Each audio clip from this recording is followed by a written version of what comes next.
J'ai le plaisir de vous présenter notre conférencier d'aujourd'hui, Éric Vin, qui est psychothérapeute, doctorat en psychologie, qui va venir nous présenter en fait une partie de sa thèse, je dirais ça comme ça.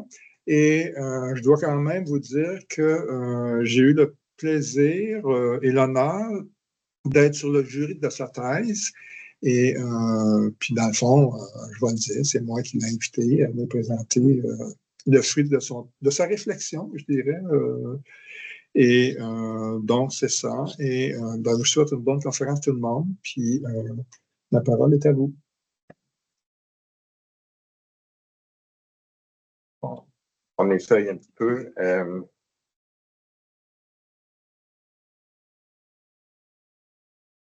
Oui, je vais plutôt par là ou pas très loin, en tout cas. Pas très loin du micro non plus. Normalement, je crois qu'on me voit tout juste ici. Donc, je vais rester ici. Et peut-être même simplement en préambule de ce que je veux dire aujourd'hui. Je veux d'abord remercier le centre d'études du religieux contemporain et Raphaël Mathieu qui m'ont invité à présenter ici donc une partie, comme Jacques vient de le nommer, une partie de mon travail de recherche doctorale dans le cadre de mon doctorat en psychologie, qui touche ici au thème de la souffrance humaine. Le texte intégral de ma thèse est un peu plus vaste que ça, mais ici, je vais essayer de vous présenter de manière condensée un sujet, c'est un vaste sujet, mais on ne va pas l'explorer dans toutes les dimensions de la souffrance humaine. Et je vais essayer de m'intéresser ici plus particulièrement à ce que j'ai nommé dans les travaux de recherche de la souffrance limite.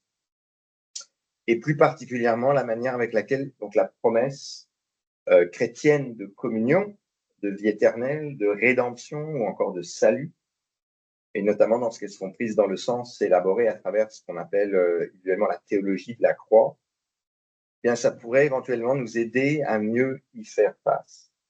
Et ça, j'espère, de manière assez concrète. Donc pour l'expliquer en quelques mots, moi je veux prendre le temps brièvement d'introduire qu'est-ce que j'entends par le mot souffrance et qu'est-ce que ça représente, notamment dans ma perspective à moi qui est psychologique au départ. Et donc, pour simplifier, ce que je nomme ici souffrance, c'est notamment ce qui peut être décrit comme la peine, la sensation désagréable que nous ressentons intérieurement lorsque la réalité ne correspond pas à nos attentes, ou encore lorsque nos besoins ne sont pas comblés, qu'on peut aussi exprimer d'une manière plus formelle en disant c'est dès qu'il y a un écart entre ce que je perçois de la réalité qui m'entoure et ce que je voudrais que cette réalité soit. Ou encore dès qu'il y a un écart entre la perception que j'ai de la réalité et, encore de façon assez formelle, la représentation intérieure que je porte en moi de cette réalité. Donc c'est une définition assez psychologique, je dirais, de ce point de vue-là, et elle est sans doute restrictive parce qu'elle ne prend pas notamment en compte tout à fait les blessures d'amour aussi et d'estime de soi, c'est-à-dire le sentiment de valeur que j'ai de moi-même, qui évidemment qui me font souffrir aussi assez souvent. Donc c'est dans le manque ou la fragilité d'estime de soi où je peux être profondément blessé. Je touche moins à ça ici, mais c'est quelque chose qui est évidemment très présent aussi. Pour moi, l'important dans cette définition partielle, mais c'est qu'elle rend plus claire la dimension, je vais dire, adaptative que peut avoir le processus même de la souffrance. Parce que c'est précisément un mécanisme qui peut nous permettre de demeurer ajustés à la réalité et à l'environnement qui nous entoure. C'est un peu un des éléments que je veux amener ici, que je pourrais éventuellement discuter plus, mais ce n'est pas le sujet ici. Donc, je veux vous demander de le prendre comme tel, comme une dimension, de voir la souffrance dans cette perspective comme un processus. Et c'est justement la présence des émotions négatives qui peut jouer dans ce sens. Parce que notre souffrance fait émerger des émotions négatives et c'est précisément elles qui peuvent nous amener à nous réajuster au monde, aux autres, à nous-mêmes. C'est notamment les émotions qui sont dans la gamme de la colère et qui nous portent à l'action, et celles qui sont dans la famille de la tristesse, qui nous amènent plutôt à faire le deuil. C'est à travers ces émotions que nous parvenons éventuellement à résoudre, dans certains cas, ou à nous adapter au changement de notre environnement. De cette manière, parfois, il nous est possible de trouver des solutions à certaines de nos difficultés à travers les mécanismes d'adaptation qui nous poussent à agir sur notre environnement pour le changer parfois et donc le rapprocher de nos besoins, de nos attentes. Par contre, cependant, ce processus de résolution n'est pas toujours possible. Et même lorsque nous sommes parvenus à changer et à résoudre par l'action une multitude d'éléments de la réalité, lorsque nous avons pu trouver des compromis acceptables sur une foule d'autres, il demeure pourtant des fragments irréconciliables qui ne peuvent être transformés de cette manière. Et face à ces situations sans issue, dans lesquelles nous vivons de l'impuissance, nous demeurons pris dans des émotions de tristesse, d'abattement, d'échec, de défaite, qui, on peut le voir aussi comme ça, ont pour but de nous amener à accueillir progressivement la réalité telle qu'elle est dans le processus qu'est le deuil. Il faut d'ailleurs bien noter que ce processus d'accueil, de deuil, n'est pas immédiat et qu'il demeure en lui-même un processus douloureux, parfois même extrêmement souffrant. Et dans mon travail de recherche, j'ai appelé ces souffrances particulières des souffrances limites. C'est ça dont j'ai parlé tantôt, les souffrances limites. Alors, c'est une référence à Karl Jaspers, qui est un psychiatre allemand qui a vécu au XXe siècle, qui a nommé les situations limites, qui touchent à ces situations de souffrance existentielle qu'il nous est impossible de modifier, sur lesquelles il nous est impossible d'agir. Donc, on va s'intéresser plus particulièrement à cette dimension-là, puisqu'à la limite, éventuellement, de ce côté-ci, il y a des solutions. La souffrance, même si elle existe, elle n'est pas forcément appelée à durer quand on est dans une situation de pouvoir d'agir. On ne peut donc, ici, de ce côté-ci, on ne peut que traverser ces souffrances limites, puisque par définition, ce sont celles que nous ne pouvons ni résoudre par l'action et pour lesquelles nous ne pouvons trouver aucune solution opérante. Et dans ce cas, il est nécessaire de demeurer en contact avec notre souffrance et de les examiner pour mieux les comprendre. Il est également absolument fondamental de lâcher prise sur les désirs, lâcher prise sur ce que nous aurions voulu avoir mais qui est inaccessible, lâcher prise sur ce que nous aurions voulu faire mais qui est impossible, ou encore lâcher prise sur ce que nous aurions désiré être mais que nous ne pouvons pas devenir. Or, ce lâcher prise ne peut se produire que dans le détachement, l'humilité, l'abandon de l'ego et l'accueil de notre vulnérabilité. Donc c'est dans ce cadre-là que je souhaite m'intéresser ici plus particulièrement et tenter de mieux saisir comment la promesse centrale du christianisme, à savoir comment le salut, pourrait venir nous sauver de la souffrance et même possiblement de la mort. Et je vais tenter de le faire ici grâce à des élaborations inspirées par la théologie de la croix. Alors pour cela, il faut d'abord revenir à cette perspective développée dans cette tradition de la chrétienté qui nous amène à voir Dieu comme un Dieu vulnérable, sacrifié et même crucifié. Un Dieu qui s'incarne pour vivre pleinement la souffrance des êtres humains, bien loin de la vision d'un Dieu fort, parfait, tout-puissant et surtout dominateur. Et c'est notamment à travers la notion de kénose, qui était, on pourrait dire, développée ou mentionnée initialement par saint Paul dans ses épîtres, qu'il nous faut commencer. Donc, je vais commencer par la lettre aux Philippiens. Quelques extraits comme ça que je vais vous présenter. Donc, le chapitre 2, versets 6 à 9, on lit « Le Christ Jésus, ayant la condition de Dieu, ne retint pas jalousement le rang qui l'égalait à Dieu, mais il s'est anéanti, prenant la condition de serviteur, devenant semblable aux hommes. Reconnu homme à son aspect, il s'est abaissé, devenant obéissant jusqu'à la mort, et la mort sur la croix. Donc c'est un peu là-dedans qu'on va trouver, à d'autres places aussi, mais cette notion de kénose, d'abaissement, de dépouillement. Hein. On voit aussi dans la première lettre aux Corinthiens un passage qui illustre cette idée de dépouillement d'un Dieu qui souffre pour nous et avec nous.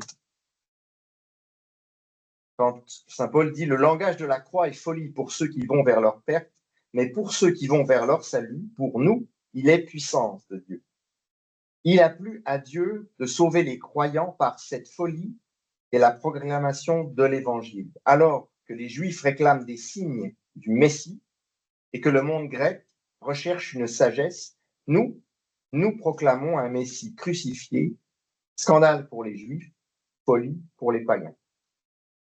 Alors, s'il y a certains titres, peut-être parmi vous, certains connaissent cet extrait, je voudrais essayer de l'expliquer un petit peu.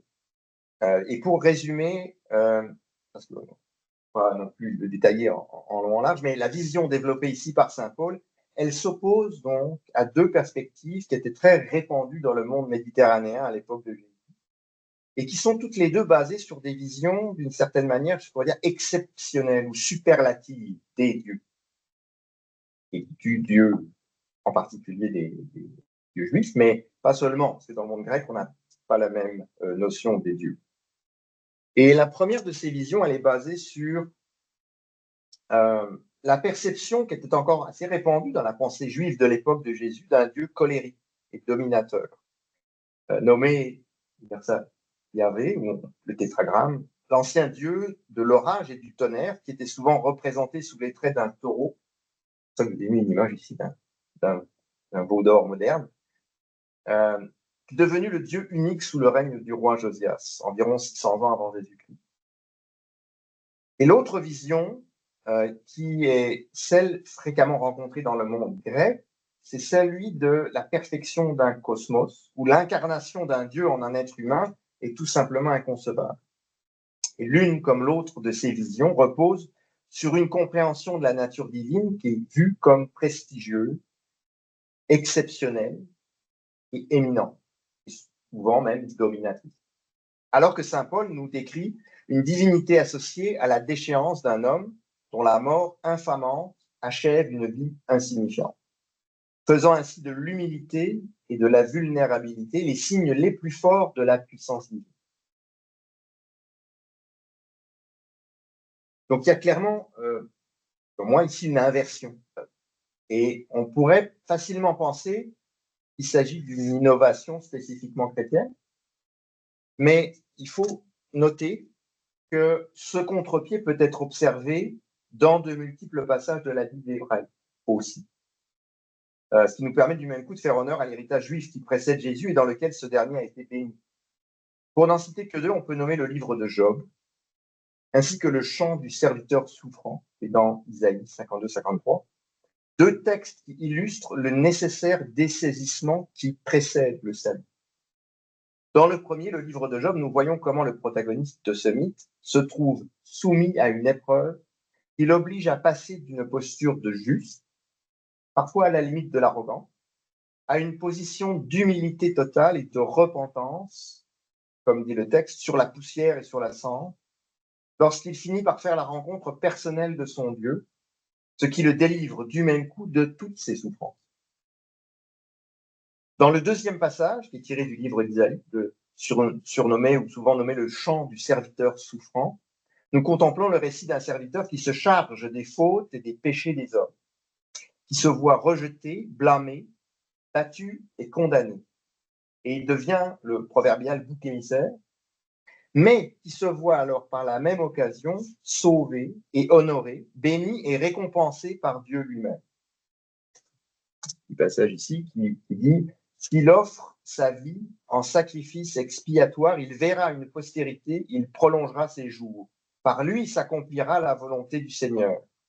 À la suite de l'épreuve endurée par son âme, il verra la lumière et sera comblé. » Donc nous voyons ici aussi sépare le dessaisissement et le sacrifice, le don de soi pour la communauté que le serviteur ici se voit sauvé et comblé. Je dirais ici que le sacrifice n'est pas seulement expiatoire, comme on le laisse entendre certaines traductions, parce qu'il est aussi, et peut-être avant tout, une posture et un geste de réconciliation. C'est une ambiguïté sur le sens du sacrifice qui peut-être a même été entretenue par des siècles d'interprétation théologique, on dirait mal assurée, peut-être même autour de la question de la rédemption, qui a d'abord souvent été vue comme une rançon et plus tard vue comme une satisfaction ou une substitution. Or, je dirais ici qu'il semble qu'il s'agisse plus certainement d'une réconciliation en Dieu qui nous fait pleinement participer à la vie du Christ, vu comme l'ensemble des croyants, et les hommes et les femmes de bonne volonté. Je voulais vous donner une autre citation d'un moine franciscain et théologien américain qui s'appelle Richard Rohr, qui dit « Les nombreuses théories de l'expiation qui ont dominé les 800 dernières années du christianisme suggèrent que Dieu a exigé de Jésus, que Jésus soit un sacrifice sanglant pour expier notre humanité imprégnée du péché. La prémisse terrible et non critiquée est que Dieu aurait eu besoin d'un paiement, voire d'une transaction très violente, pour pouvoir aimer et accepter ses propres enfants. Ces théories reposent sur la vision d'une justice rétributive plutôt que celle d'une justice réparatrice, telle que finalement les ont enseignées par les prophètes et par Jésus. Le salut concerne bien plus la réconciliation, qui en anglais se dit atonement, il y a un jeu de mots que je vais expliquer, plutôt que l'expiation nécessaire de notre part. Donc, on retrouve dans cette interprétation de Richard Rohr un jeu de mots sur l'anglais atonement, qui veut dire expiation en anglais, mais dont l'origine étymologique est at one man. Qui littéralement peut se traduire par une réunification. C'est le retour à l'unité. One. Tous un, comme dit saint Paul. C'est-à-dire une réconciliation, littéralement, qui ramène à l'unité, à l'union, ou encore à la communion. Comme il s'agit bien d'un sacrifice de réparation, mais non pas dans un sens transactionnel, de rachat, d'un paiement. Il s'agit plutôt de retrouver la communion qui unissait auparavant l'humanité à Dieu via les alliances. C'est-à-dire que le sacrifice n'est plus à comprendre dans son sens historique, antique, rétributif et transactionnel, mais dans une perspective de don gratuit qui vise à une réconciliation entre Dieu et sa création. Or, cette réconciliation n'est pas seulement quelque chose qui serait extérieur à nous-mêmes. Dans ce que saint Paul nomme tantôt le corps du Christ, ou bien encore souvent simplement le Christ, nous pouvons retrouver cette métaphore d'union et de communion, dans laquelle nous sommes toutes et tous impliqués, aussi bien de manière individuelle que collective. Ainsi, dans ses épîtres, Paul redéfinit le sens du mot Christ, non seulement pour y intégrer la personne de Jésus, mais également l'ensemble de tous les croyants qui se reconnaissent faire partie de cet ensemble nouveau qui les unit à lui. On peut le lire à plusieurs places, mais notamment dans cet extrait de la lettre aux Corinthiens, où il dit « Aussi désormais, ne connaissons-nous plus personne à la manière humaine. Si nous avons connu le Christ à la manière humaine, maintenant, nous ne le connaissons plus ainsi. Aussi, si quelqu'un est en Christ, il est une nouvelle créature. Le monde ancien est passé, voici qu'une réalité nouvelle est là. » C'est à travers cette réconciliation qui mène à la communion que vient la conscience que nous pouvons avoir d'être pleinement unis au Christ. Ce qui peut aussi se comprendre comme l'union à nous-mêmes, à l'ensemble de l'humanité, passée, présente, future, ainsi qu'à toute la création. C'est ce qui nous permet de mieux entrer dans l'accueil de notre condition vulnérable et de notre impuissance face à la souffrance limite, notamment. La présence réelle ne peut s'installer que lorsque nous sommes effectivement réconciliés avec Dieu, avec les autres et avec nous-mêmes, sans ressentir un besoin ou le besoin d'un sentiment de supériorité, ou de dévalorisation de l'autre.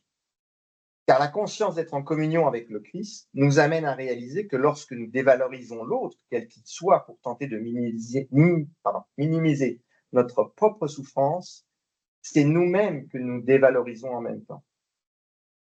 Ceci nous permet non seulement de regarder notre souffrance en face, en toute humilité, de pouvoir lâcher prise sur nos désirs impossibles, de reconnaître ses causes et éventuellement même d'éviter une identification projective délétère. Les identifications projectives, en psychologie, c'est le mécanisme qui consiste notamment à blâmer l'autre pour mes propres souffrances. C'est ce qui mène ultimement au phénomène du bouc émissaire.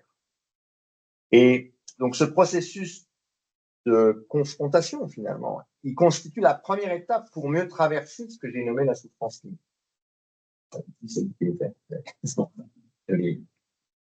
Et donc, si nous revenons à cette problématique qui tourne autour de la souffrance limite, je voudrais rappeler qu'elle ne peut donc se traverser que dans le deuil, et portée par des émotions de tristesse, de détresse, d'abattement, qui ultimement nous forcent à parcourir un chemin intérieur qui nous amène à accueillir la réalité telle qu'elle est, aussi désagréable qu'elle soit. Dans ce cas, il est nécessaire de demeurer en contact avec cette souffrance et de lui faire face et d'avoir le courage de l'examiner pour mieux la comprendre. Ceci ne peut se dérouler qu'à travers une posture de conscience de nos vulnérabilités, ce qui implique souvent une radicale humilité.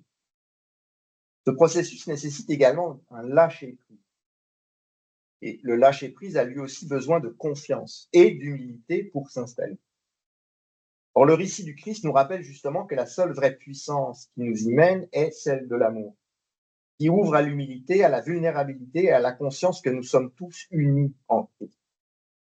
Ce sont là les principales qualités ou vertus qui nous amènent à nous libérer de la souffrance limite et à vivre véritablement le salut ou la rédemption. Maintenant, ceci dit, avant de finir cette présentation, il me reste encore un peu de temps, mais il y a une charnière ici que je veux souligner.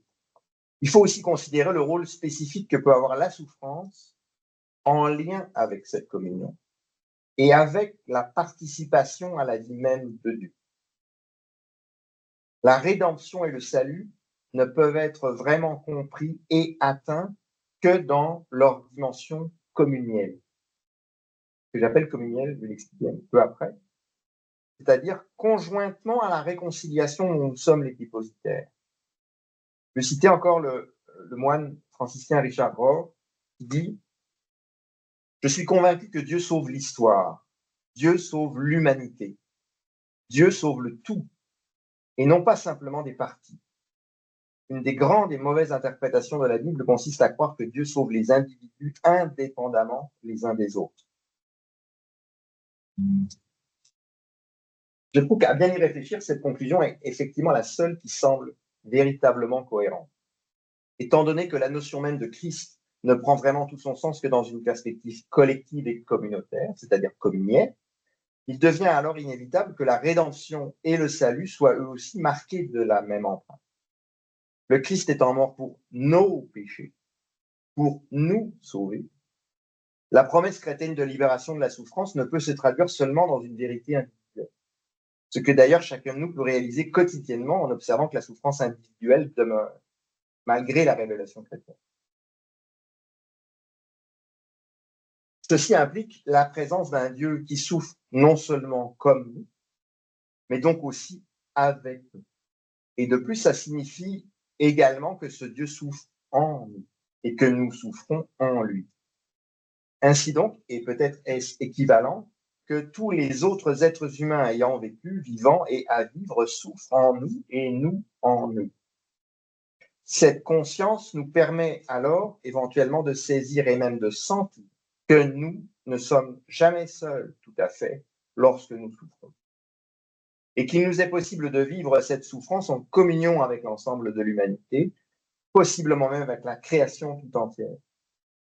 Cela nous donne enfin de comprendre que dès lors qu'un autre être humain souffre, nous souffrons nous aussi avec lui. Et lorsque nous en sommes pleinement conscients, ceci nous invite naturellement à désirer soutenir et accompagner l'ensemble de l'humanité, nos prochains, dans cette souffrance qui nous est constitutive. Comme elle peut nous inciter nous-mêmes à chercher et à accueillir de l'aide provenant des autres. Il est dès lors impossible de nous fermer totalement à la souffrance de l'autre, tout comme il devient impossible de considérer notre souffrance comme supérieure à celle des autres. C'est cette dimension que j'ai appelée communielle de la souffrance, c'est-à-dire le fait qu'elle a un caractère fondamental de communion, qui nous porte en outre à devenir plus conscients de cette présence commune et qui nous rapproche ainsi de l'ensemble de l'humanité et de Dieu lui-même d'une manière ontologique et existentielle. Elle nous fait nous sentir proches de l'autre, avec un en majuscule, des autres et de nous-mêmes. Ce qui non seulement nous fait traverser la souffrance plus aisément, mais peut nous faire également ressentir réconfort et joie. Peut-être est-ce d'ailleurs là le sens de cette parole énigmatique de saint Paul quand il dit « Maintenant je trouve la joie dans les souffrances que je supporte pour vous, je complète en ma chair ce qui manque aux épreuves du Christ pour son corps qui est l'Église. » Cette constatation nous rappelle que la dimension communielle de la souffrance peut se trouver dans toutes les autres expériences que nous vivons. Elle semble aussi logique de considérer la joie et les émotions positives dans cette dimension collective et communautaire, autant que dans une perspective autonome et individuelle. Dans cette dimension communielle, la souffrance nous permet donc souvent de mieux sentir la présence de l'autre, tout autant que cette présence nous permet de mieux tolérer éventuellement notre propre souffrance, même si elle ne peut en aucun cas la faire disparaître.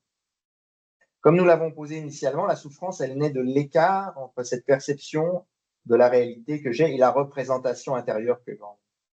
La logique veut donc qu'il soit possible de la faire disparaître en annulant progressivement l'écart. Mais, comme on l'a déjà dit, ça pourrait se faire en changeant soit la réalité par l'action, soit en érodant nos attentes, impossible, par la contemplation et le deuil. C'est-à-dire en tentant d'accueillir la réalité telle qu'elle est et en laissant aller notre désir d'emprise, ce que certaines traditions nomment l'ego. Malheureusement, ceci ne vient pas sans cette sensation douloureuse qui perdure. Et ce que nous avons vu comme étant la souffrance limite, c'est cette souffrance résiduelle, intrinsèque au processus de deuil, qui nous amène lentement à accueillir cette réalité et à abandonner nos prétentions et nos désirs impossibles. Ça n'est donc bien qu'en traversant ce processus qui nous fait souffrir, que nous pouvons éventuellement parvenir à sortir de cette souffrance, parfois partiellement, parfois complètement, mais toujours progressivement.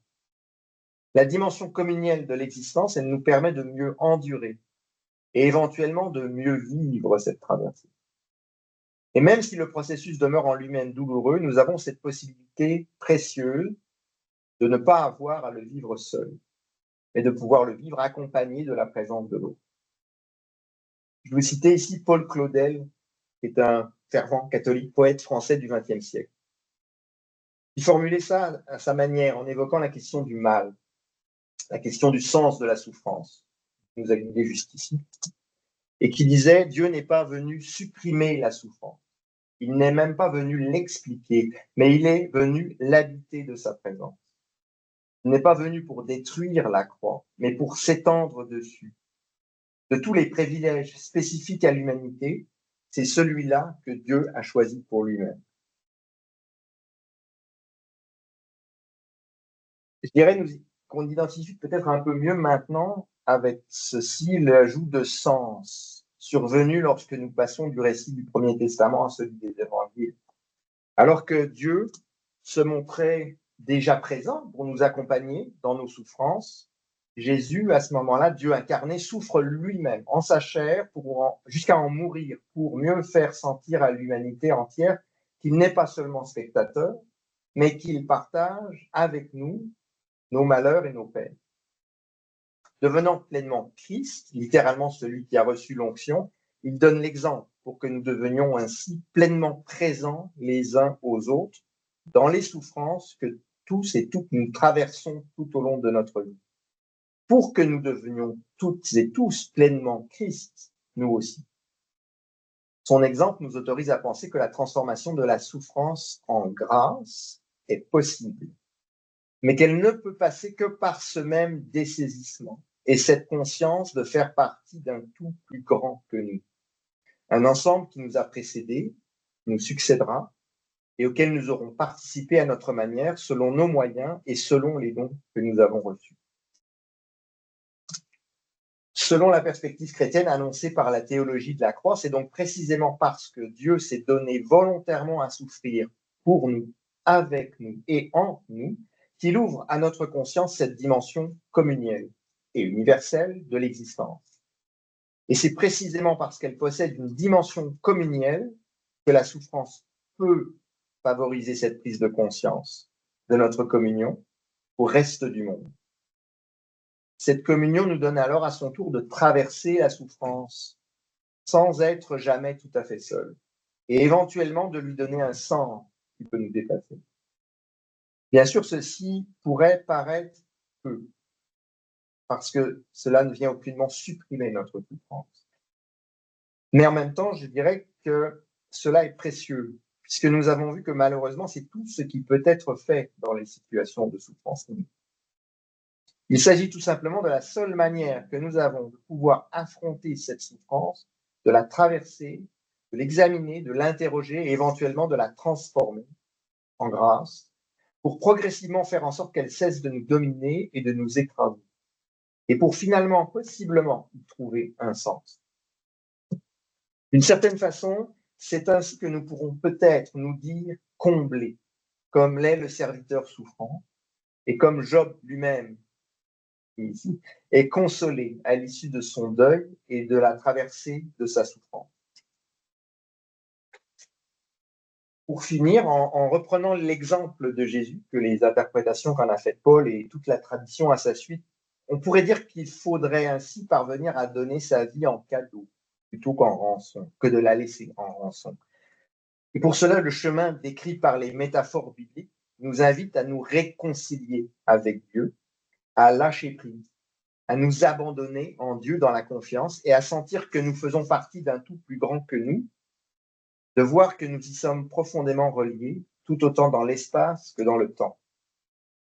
La conséquence en est alors qu'il nous faut ultimement accepter de rendre ce que nous avons reçu et abdiquer notre ego à la pensée que la vie continuera sans nous, ou plutôt, plus exactement, avec nous, mais sous une autre forme, grâce à la part que nous avons pu avoir à cet ensemble tout au long de notre vie terrestre. Ainsi que le formulait Job dès le début de son récit, « Nu, je suis sorti du ventre de ma mère, nu, je retournerai au ventre de la terre. Le Seigneur a donné, le Seigneur a repris, que le nom du Seigneur soit béni. » Cette transformation de la souffrance en grâce est certainement tout aussi bien exprimée par ce que la tradition juive nomme teshuva, le retournement, ce qui est aussi traduit par conversion, salut, dans la tradition chrétienne, métanoïa dans la tradition grecque ou encore repentance dans la tradition bouddhiste. Et c'est par ce mouvement intérieur qui comporte et nécessite à la fois de l'humilité, du dessaisissement et la conscience de faire partie d'un ensemble plus grand que notre seul être, que ce processus de réajustement est possible. Il peut mener alors à une véritable résurrection. Ainsi comme le présentent plusieurs auteurs chrétiens, voir la croix du Christ comme le signe de la résurrection, et non pas seulement comme celui de la mort, c'est dire l'espérance que nous avons de voir la transformation de notre souffrance en grâce. C'est cette résurrection qui peut nous donner la joie de nous sentir comblés, même dans les situations les plus désespérées, et même si, ultimement, nous finirons toutes et tous un jour par mourir physiquement.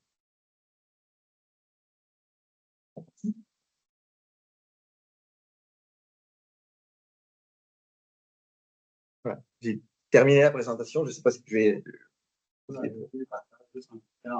Ok. Merci.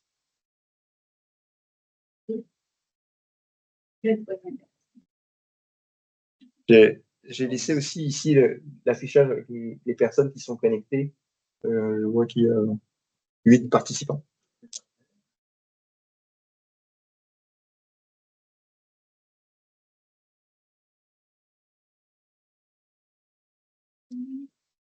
Dieu est mort pour un tout plutôt que pour des individus. Je dis que c'était la vision chrétienne. Mais moi, j'ai entendu beaucoup de chrétiens dire que Jésus était venu pour chacun de nous en particulier. Une vision différente. Mais ce n'est pas forcément contradictoire dans une certaine mesure, parce qu'on fait partie du tout. Oui, pardon, c'est vrai que je parle proche du micro. J'ai oublié de répéter la question. Effectivement, je ne sais pas si tout le monde a entendu la question à distance. La question est sur la... Comment je pourrais retraduire ça, mais cette interprétation multiple de cette phrase que le Christ est mort pour nous sauver tout. Et le nous est ambigu, parce que le nous peut dire chacun de nous, comme il peut dire nous ensemble.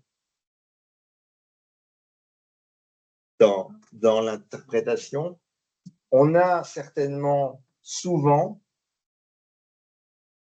eu l'interprétation individuelle, qui n'est pas forcément fausse, mais qui n'est peut-être pas complète. C'est ça que je dis au fond. Pas seulement moi. J'ai repris plusieurs, enfin, en tout cas, au moins Richard qui dit ça, mais d'autres personnes disent ça aussi. De quelle manière on peut voir le salut, le fait d'être sauvé, peut-être pas strictement individuellement. Parce que quand on regarde strictement individuellement, c'est pas toujours facile de recoller les morceaux ensemble. C'est-à-dire de se dire, mais est-ce que c'est un peu cette idée de gagner son ciel dans une perspective assez individualiste, alors qu'il y a certainement quelque chose de beaucoup plus collectif là-dedans. Dans la notion même de Christ, comme je l'ai essayé de l'amener, en reprenant les textes de Saint Paul, quand il parle du Christ, chez lui, c'est assez clair, il n'y a pas d'ambiguïté. On est tous et toutes membres du corps du Christ.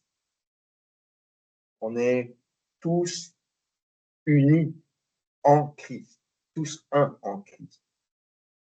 Donc c'est quand même assez clair qu'il y a là, dans cette notion même de Christ, quelque chose de collectif. Que le corps du Christ, même à l'Eucharistie comme tel, Jésus est présent éventuellement dans l'hostie, mais nous aussi. Je sais que ça peut paraître bizarre dit comme ça, mais cette notion de Christ, elle englobe plus que la seule personne de Jésus. Puisque nous sommes tous membres du corps de Christ.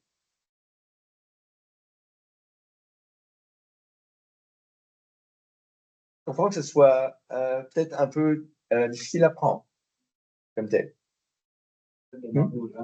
Oui, ben, les personnes à distance, si vous voulez poser une question, je vous invite à ouvrir votre micro, peut-être à poser la question si vous en avez.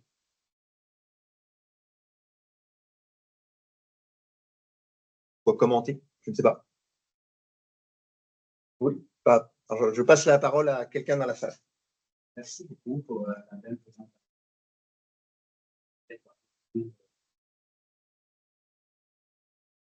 Moi, je suis spécialiste des groupes anabaptistes. L'année que je m'intéresse à cette communauté-là, qui ont comme valeur centrale la communauté, qui ont eux-mêmes nommé leur théologie, une théologie de la comme nous, théologie. C'est plus familier avec ce que donc, c'est absolument fascinant de voir comment exprime ça, en fait, à partir des écritures saintes.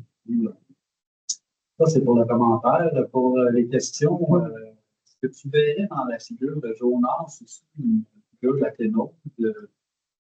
Ça, c'est peut-être une question plus intra-tradition chrétienne. Puis j'ai vu que tu mentionnais souvent le désir aussi dans ta présentation.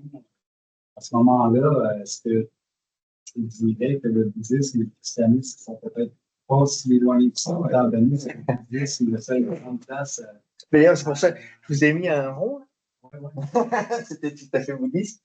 Ben, je vais reprendre, je vais juste relire, enfin, essayer de reprendre une partie de la question qui concerne Jonas, à savoir effectivement est-ce qu'il y a c'est comment une figure de la kénose, et puis après la dimension, la proximité, en tout cas, effectivement, ou non, qu'il y a entre christianisme et bouddhisme. Alors, je vais commencer par Jonas.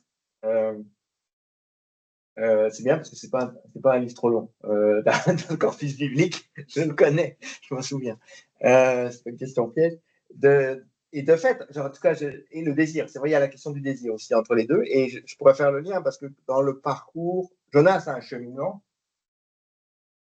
et notamment son premier réflexe, c'est de s'en aller. Dieu lui demande d'essayer d'annoncer quoi déjà Ah oui, c'est ça, à Ninive, oui, exactement. Merci. Et son premier réflexe, c'est de s'en aller dans l'autre sens, sur le bateau, et il se fait aller dans le poisson, puis il en sort. Donc, clairement, il y a quelque chose qui lui fait peur. On va dire ça. J'interprète un peu, mais j'interprète pas très loin. Il a peur de quelque chose, et il s'en va. Et pour moi, là-dedans, il y a donc ce désir de s'y soustraire. Hein. Il y a le désir de « oh, je veux pas de trouble, moi je vais m'en aller de l'autre côté, il va pas me voir. » Donc, je trouve qu'il y a, et dans ce cheminement, il y a un moment donné, ça bascule quand il est un peu pris dans le poisson là, et qu'il passe je sais pas, 3 jours justement, dans le poisson. C'est là que se passe sans doute le dessaisissement, l'abandon de son désir de se soustraire et de dire pour une fois, je vais y aller. Pour moi, donc là, on peut y voir hein, une figure de la kénose à ce moment-là, au moment où il abandonne son espoir de s'en sortir sans affronter la tâche qu'on lui a demandée.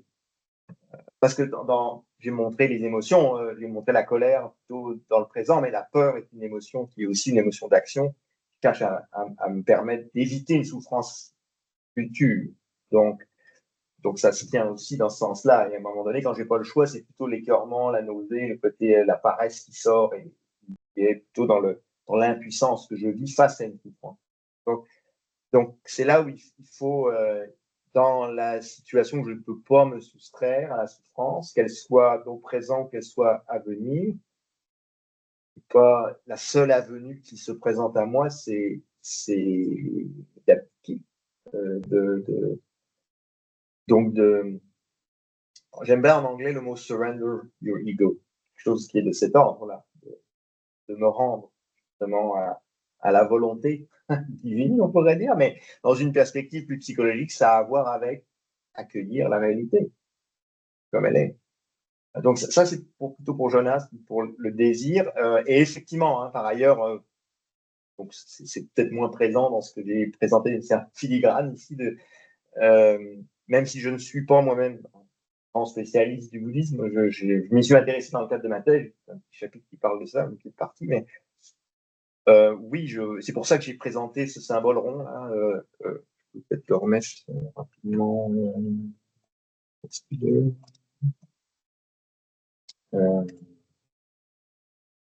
Celui-là, que je vais représenter pour le montrer à tout le monde. Je peux faire ça ici. Vous le voyez peut-être à l'écran de loin, pour les gens qui sont connectés, sans que j'ai besoin de le partager. Ce symbole, c'est le symbole de la vacuité. Donc, ça se dit comment ça s'appelle. Ok, merci. Je vois bien. Et je l'ai mis parce que justement, c'est cette dimension-là. Pour moi, dans la notion de vacuité bouddhiste, il y a quelque chose d'extrêmement similaire à la communion. Dans cette idée qu'on est tous un, qu'on est profondément, pas seulement reliés les uns aux autres, mais il n'y a pas vraiment de séparation. Et on peut certainement nommer les différences entre les deux concepts, mais il y a au moins ces points communs là, dans cette perspective d'union et de communion, dans une perspective chrétienne, et de vacuité, d'impersonnalité dans le bouddhisme. Donc là, il y a des terrains de recouvrement qui, moi, sont clairs et qui, j'allais dire, en tout cas, qui sont logiques au fond parce que ça parle de la même chose. Comme moi, ma conception de la psychologie est de parler de la même chose aussi, mais avec d'autres mots, d'image. De manière à ce que ce qui nous intéresse, c'est justement comment faire face à la souffrance, comment on accompagne l'autre, quels sont étape par étape, hein, évidemment, mais comment est-ce que je parviens à mieux comprendre ce que je vis et à résoudre ce que je peux résoudre, parce que ça c'est bien correct, mais il y a des choses que je ne peux pas résoudre, et à ce moment-là, comment est-ce que je les traverse? C'est un peu ça.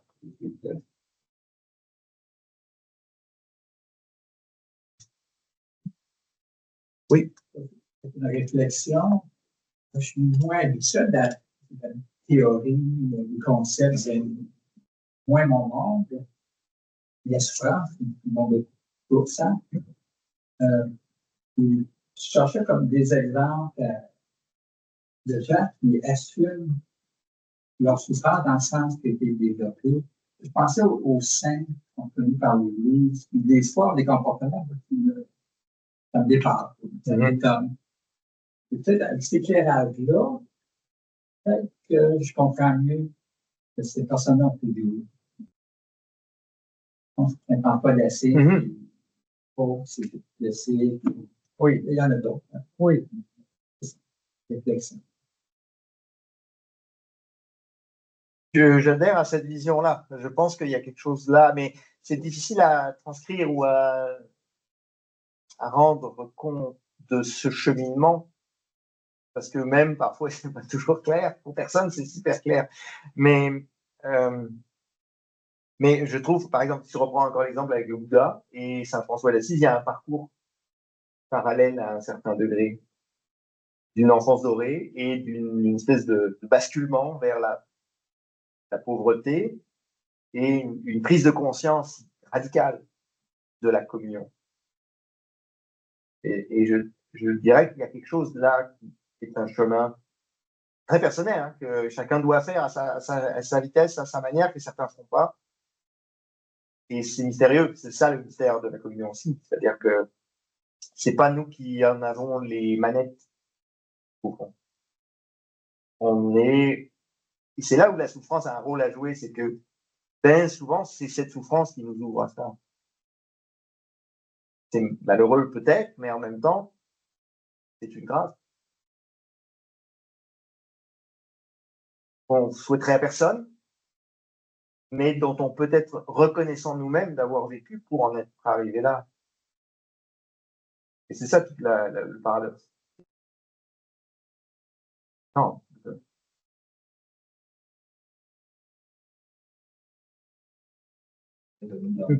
Oui, je ne sais pas si parmi les gens qui sont connectés, vous avez des commentaires ou des questions. N'hésitez pas à prendre la parole.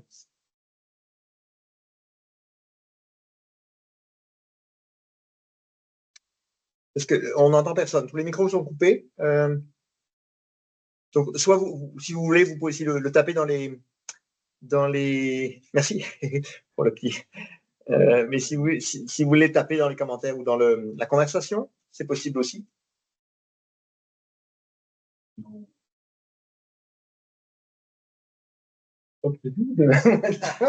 Mais en tout cas, c'est ça. Je vous laisse quelques secondes. Sinon, on s'arrêterait à peu près ici. Je vous remercie. Il reste à vous remercier de votre présence, de votre écoute. Ça m'a fait plaisir de présenter une partie de ma thèse. Je vais faire ma publicité si jamais vous êtes intéressé. Mais la thèse est disponible à la lecture. C'est un peu long, ça fait 400 pages, mais non, mais il y a des parties. C'est didactique. Vous pourriez ne lire que des petits bouts. Ça me fera plaisir. Mais si vous ne faites pas, c'est pas grave. D'avoir écouté ici, ça m'a fait plaisir en tout cas de vous voir et de vous entendre. Merci beaucoup. Merci. J'entends quelqu'un? Est-ce que quelqu'un veut parler? On t'entendait très bien, Eric, c'était très clair. C'est juste pour te dire qu'on est vraiment là pour de vrai. Merci Adélaïde. Merci beaucoup. Donc, je vais clore la session, si ça vous va. Et puis, pour ceux que je connais, on se verra dans pas long, j'imagine, à l'occasion. Merci. C'est très, très intéressant, très éclairant.